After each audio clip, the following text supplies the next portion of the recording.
Senta que lá vem Diz, história,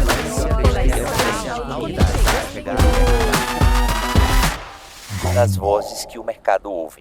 Eu sou Eri Carneiro, fundador da Gombo, a casa das vozes que o mercado ouve, e esse é o nosso Gombo Podcast. E hoje, sem muita conversa, eu estou aqui com o mago da inteligência artificial do Brasil, Leonardo Cândido. Léo, seja bem-vindo. Muito prazer bater esse papo aqui com aquele que eu chamo de Pai Gombo, né? Teu filho velho é assim não, viu? Mas... Léo, obrigado por você ter vindo aqui. A gente está aqui falando diretamente do HSM+, e bicho, esse podcast aqui é rápido, curto, grosso e rápido. E assim, bicho, IA e criatividade, isso aqui é o que eu quero saber de você. A IA vai matar a criatividade? Eu já começo assim, te vira para responder. Pergunta difícil, né? Já começa apertando, né? A gente tem alguns desafios aí. Eu acho que a forma como a gente vai lidar com isso é que vai determinar se vai matar a criatividade ou não vai. Depende muito mais da gente. Mas o fato é que a IA está aí como uma ferramenta que pode impulsionar também a criatividade. Então, o nosso papel enquanto humano que guia a ferramenta é que vai determinar isso. Tá, mas eu quero saber mais ainda sobre isso. Você fala que a IA pode impulsionar a criatividade. Na tua experiência, você trabalha na Artefact, né? Você cuida de marcas, empresas que querem implementar IA. Como é que você tem visto isso na prática, vamos dizer assim? Olha, os times de marketing, aí a gente falando de criatividade, talvez sejam que são beneficiados mais rápidos pela inteligência artificial por conta do tipo, né? A gente tem criação de texto, a gente tem criação de vídeo, áudio. Quando a gente junta tudo isso, a gente tem um arsenal muito potente de ferramentas. Mas não só para criar o produto final. Eu acho que quando a gente fala de criatividade, a criatividade começa na ideia, né? Sim. E muitas vezes a IA pode estar ali também para ajudar nesse processo, que é te dar novos pontos de vista, ampliar o seu ponto de vista, inclusive para algumas vertentes que você talvez não tenha percebido. E isso potencializa o processo criativo. Então, as empresas, principalmente as de marketing, têm usado muito e se beneficiado muito disso. Quando você pensa assim em benefício, vamos já fazer quando a gente pensa na produção de conteúdo, que é o nosso core aí, né? O que a gente faz, a gente é criador de conteúdo, você é um grande criador de conteúdo. Como é que você percebe que o maior impacto da IA, quando a gente pensa em marketing, das marcas, as agências e na ponta do criador de conteúdo, qual é o maior impacto que você percebe? Bom, com certeza, olhando para os criadores menores, a gente tem agora um certo nível de pareamento, porque ele tem ferramentas agora mais acessíveis, mais fáceis de usar, menos técnicas, né? Porque a IA, ela proporciona isso. Então, você tem com linguagem natural, você consegue editar uma imagem, você consegue criar uma imagem, editar um vídeo. Então, são coisas que você, às vezes, demandava um conjunto de ferramentas muito robusto que era restrito a estúdios ou agências. E aí, agora você tem um criador com acesso a um arsenal como esse e ele se sente mais empoderado agora, no sentido não de competir, mas de entregar algo com um nível de qualidade que antes para ele era muito mais difícil. E quando a gente fala aí já das agências, aí sim, a gente tem investimentos maiores e, enfim, as ferramentas usam as melhores ferramentas, têm uma capacidade mais alta nesse sentido, aí eles ampliam muito, né? E aí um ponto que eu trago muito é assim, como negócio, a IA ela potencializa muito a velocidade que a gente erra. Porque a gente erra, o processo de chegar no ponto ideal, ele passa pelo erro muitas vezes. E errar mais rápido e corrigir a rota mais rápido é uma super vantagem. Então, quando a gente fala de negócios, de agência e tudo mais, eu posso testar agora muito mais rápido milhares de criativos e chegar no meu ideal muito mais rápido. Ou seja, eu acelero esse processo de tentativa e erro, né? Então, a gente tem cenários diferentes de amplificação aí desde o pequeno criador até uma agência, por exemplo. Eu gosto quando você fala dessa coisa da tentativa e erro, né? A gente tem um discurso aí que as pessoas falam, que tem que errar, a gente tem que abraçar a cultura do erro. No fim das contas, a inteligência não é um ser humano que está errando, né? É a inteligência artificial, é a máquina. Você acha que, na sua visão, e aí é um pensamento mais filosófico e etc., você acredita que o uso massivo de inteligências artificiais, da forma como a gente tem visto, que eu acho que hoje é um uso massivo, assim, tipo, pelo menos na Gombo, a gente usa inteligência artificial para basicamente tudo que a gente faz. Não usava até 1 ano e meio, 2 atrás, assim. Mas hoje é uma realidade que a gente usa desde o briefing para fazer a pesquisa até para analisar o conteúdo que você manda para a gente ver se, de acordo com o briefing, o conteúdo está alinhado com o briefing e sugerir coisas ali. Então, pensando nessa perspectiva e do comportamento humano, dessa adoção da inteligência artificial, você entende que a humanidade vai ficar mais suscetível ao erro ou a gente vai estar aumentando essa cobrança? É uma pergunta capciosa, tá? Você que lute. O que que eu penso, né? Eu acho que, como eu falei ali no começo, a forma como a gente vai lidar com isso, ela é determinante. O grande ponto que eu vejo é que a gente não pode delegar a nossa responsabilidade ali para a máquina. E obviamente a gente quer a inteligência artificial porque ela consegue executar parte do processo ou às vezes o processo inteiro. Mas ela nunca vai ser responsabilizada por algo que deu errado. Sempre é a gente. Não adianta, eu não vou chegar no meu chefe e falar assim, olha, ele entregar um relatório e eu falar, cara, isso aqui tá muito ruim. Eu não posso falar, foi o chat GPT que fez. Não, não existe isso. Né? Eu deveria ter validado essa saída da inteligência artificial e devolvido e falar, pô, isso aqui não tá legal. E se eu estou gerando coisas que eu não posso validar, é outro problema ainda. Né? Então, acho que é isso. Assim, eu acho que a gente precisa manter esse pensamento crítico, manter esse papel de liderança em relação à tecnologia e não o contrário, porque a gente fala muito sobre esse medo da substituição, mas ao mesmo tempo a gente vê pessoas que entregam tudo para a inteligência artificial, não quer fazer nada.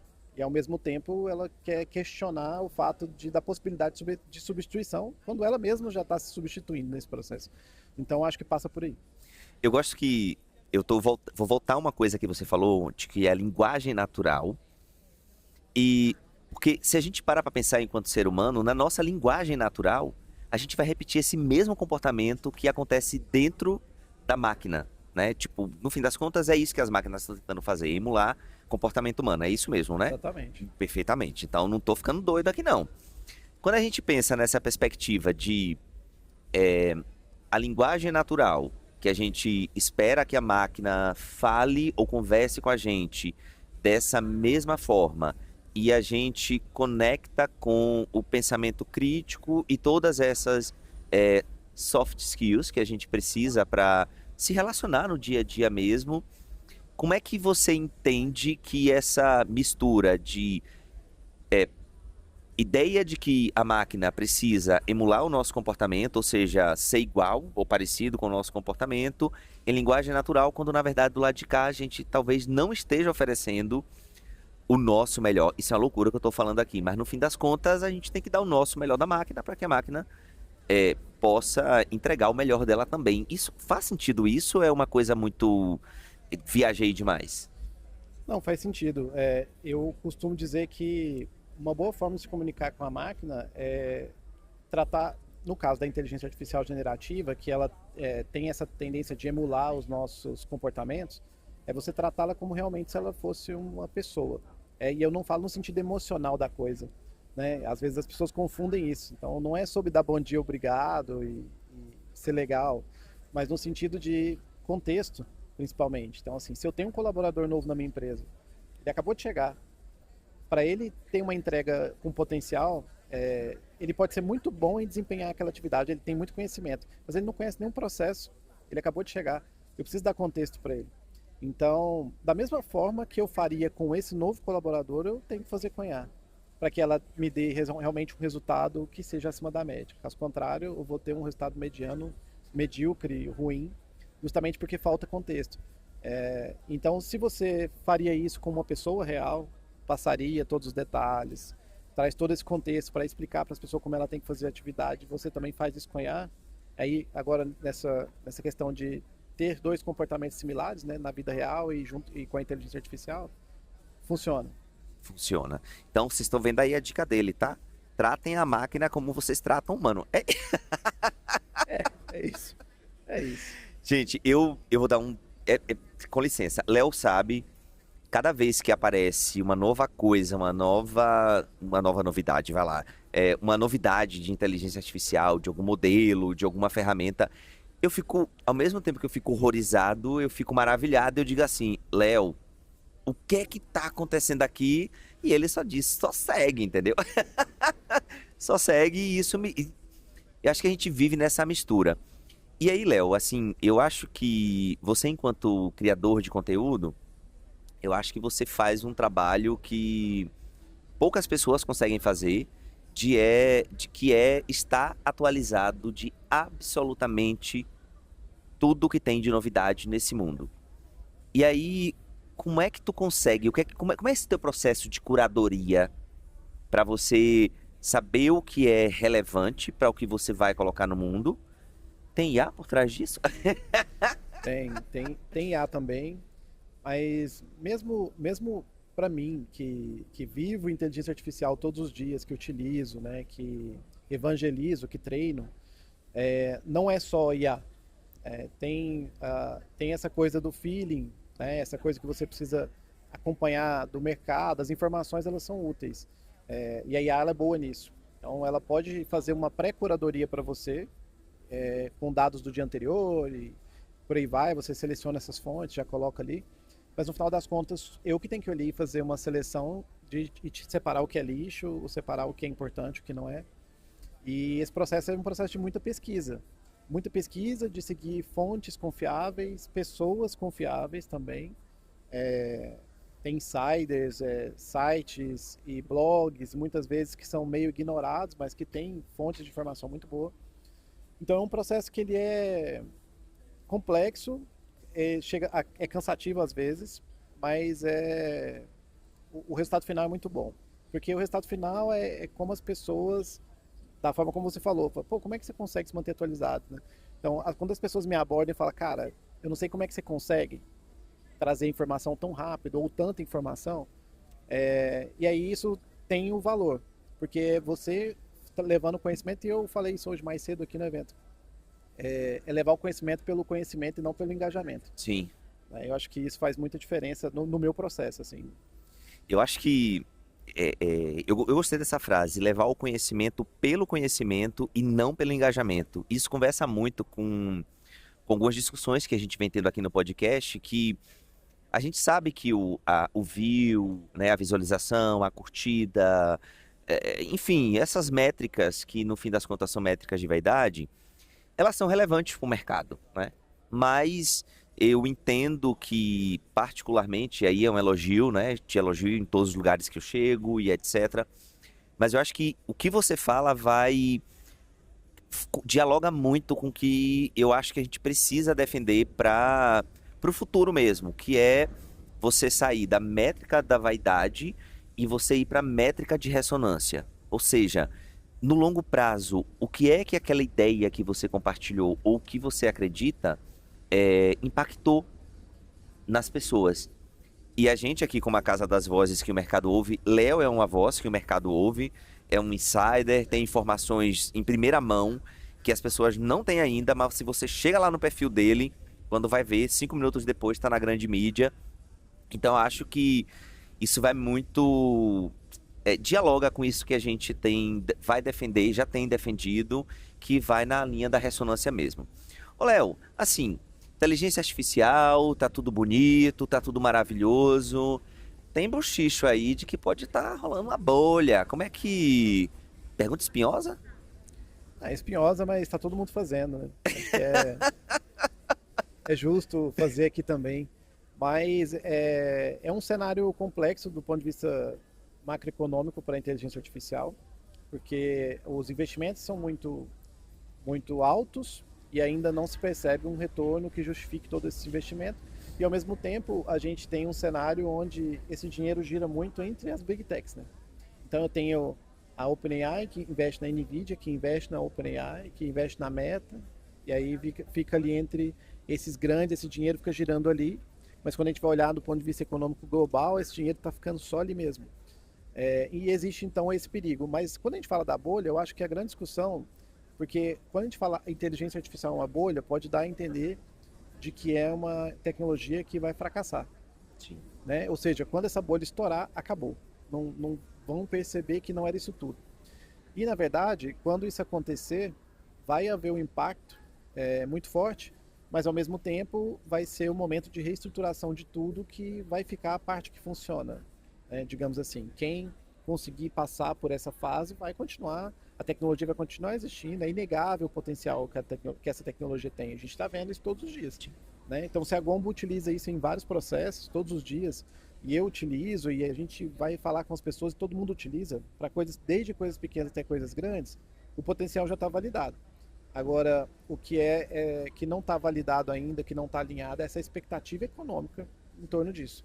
Então, acho que o grande ponto é, sim, provavelmente teremos uma bolha, teremos um momento de estouro, mas isso não quer dizer que a tecnologia fracassou ou vai fracassar. Na verdade, eu acho que está muito mais que validado de que potencial existe e a gente faz parte desse potencial, a gente utiliza e, enfim, tá aí. Olha, ou seja, né? A bolha vai estourar, mas a gente vai sair ganhando de alguma forma. Acho que Sim, sim. E do ponto de vista aí até das empresas, obviamente, no momento de estouro da bolha, nem todas vão conseguir sobreviver.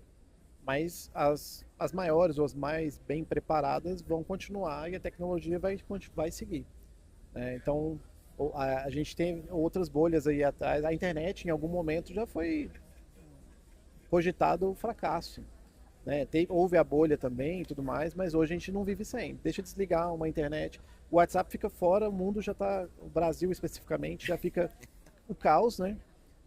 A mesma coisa quando é um Instagram, hoje muitos empresas e comércios, negócios dependem do Instagram. Se o Instagram cai, é dinheiro que as pessoas não tá movimentando, não estão recebendo. Então a gente sabe que a internet está muito mais que validada, não vivemos sem e foi uma bolha.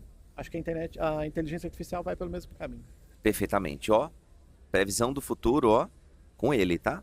Ô, Léo, assim, a gente, como eu falei no começo, esse papo é curto, rapidinho, é para extrair melhor aí o seu conhecimento, tudo que tá aí no seu maravilhoso cérebro. E aí, bicho, eu vou fazer o seguinte, você quer fazer alguma pergunta pra mim? Tem vontade de fazer alguma pergunta pra mim? Rapaz, como é que você fala? Pergunta capciosa. Prometo responder, Não, tá? mas vamos lá, tem uma pergunta. Para você, já que a gente está falando de inteligência artificial, como você enxerga o impacto da inteligência artificial no cenário atual, Sim. do ponto de vista de autenticidade do criador? Olha, isso não é uma pergunta capciosa, é uma coisa que eu falo, vou hablar, tá? Cara, é o seguinte, eu acho que produzir conteúdo é um trabalho. Assim, dá muito trabalho produzir conteúdo. Você pesquisar, você estruturar seu raciocínio, você preparar aquela ideia que você vai colocar no mundo. E com a chegada da inteligência artificial e uma barreira de entrada que já era muito baixa, eu acho que ela se tornou mais baixa ainda para você produzir conteúdo. E aí é aquele detalhe. Inteligência artificial, ela não cria absolutamente nada novo. Pelo menos na minha cabeça. Por quê? Ela se alimenta de coisas, isso é óbvio também, do que já foi feito. Então, a partir do momento que eu coloco e delego a minha produção de conteúdo enquanto um criador, eu vou pensar num criador de negócios, por exemplo, que você é um deles, que a gente representa, e eu delego essa função para a inteligência artificial, eu estou perdendo minha autenticidade. E aí, tem um termo de uma palestra que eu fiz em Fortaleza e no Piauí, que eu apresento como um dos desafios que as marcas vão ter, marcas e a sociedade em geral, que é essa questão da autenticidade. E aí eu faço um trocadilho e eu digo que é ei-autenticidade. Ei-autenticidade. Sacou a parada? Que é, no fim das contas, o seguinte, a briga vai ser, olha, você vai ter que produzir conteúdo. A inteligência artificial vai fazer isso. Como é que a gente emula essa autenticidade humana? Então, impacta diretamente, a gente percebe, se você tem um pouco de conhecimento de como o conteúdo é cuspido pela inteligência artificial, você identifica. Então, por favor, sejam autênticos, criem seus conteúdos. Não dê tudo para as inteligências artificiais produzir. Te respondi? Respondeu, e é isso, cara. Eu acho que, no final das contas, não é o travessão que vai dizer se foi a IA que fez, Eu usava travessão, tá? né? Sou fã. Não é o travessão e nem o emoji. E é possível, sim, ter autenticidade utilizando inteligência artificial. E aí, eu acho que mais o grande ponto é mesmo que, se você é autêntico, utilizando a sua inteligência artificial, você consegue continuar sendo. Se você consegue imprimir a sua voz, o seu estilo na ferramenta. Eu acho que o grande problema é quando a gente, como você falou, usou a expressão delega, né? Ou seja, você você pede para ela fazer e usa exatamente como saiu. E aí você vai, no máximo, ficar na média, vai ser aquela escrita que a gente bate o olho, a gente percebe, está na média do que todo mundo escreve, não tem nada mais. Eu acho que na média já tem muita gente. Já. Olha, e com essa conversa assim, Léo, a gente vai para nossa última pergunta e eu quero saber de você o seguinte: o que é ser uma voz que o mercado ouve, na sua opinião? É como a gente falou aqui, autenticidade, eu acho que esse é o segredo, eu acho que é gente de verdade. Eu acho que esse é que é a voz que o mercado ouve hoje, é gente de verdade. Então, as pessoas que conseguem trazer a sua essência, ter o seu estilo, e colocar isso no conteúdo que ela cria, cria esse fit, né? Você tem um público, você tem um fit com esse público e você é uma pessoa de verdade, o seu conteúdo mostra isso. Acho que você vai ser uma voz que vai ser ouvida. E com a inteligência artificial, cada vez mais a gente vai perceber quais vozes são e não são realmente autênticas. Então, acho que as vozes que o mercado ouve são as vozes de pessoas de verdade. Léo, muito obrigado por você compartilhar aí o que você entende ser uma voz que o mercado ouve. E aí aproveita teus serviços aí, vende teus serviços aí para quem está escutando a gente. Onde é que a gente te encontra? Como é que a gente te contrata? Conta aí pro povo. Bom, como me contrata é só falar com a Gomo. Isso tá tranquilo, essa é a parte fácil. E onde é que a gente acha? No LinkedIn, com certeza. É a rede que eu mais utilizo, a plataforma que eu mais utilizo. Estou lá todos os dias, postando todos os dias. Então, quem me segue, né, Léo Cândido no LinkedIn, vai encontrar aí muitos conteúdos sobre inteligência artificial e com certeza vai estar mais atualizado que a média da população. Perfeitamente. Léo, obrigado. Até a próxima, tá? E para você, até o próximo episódio. Obrigado. Das vozes que o mercado ouve.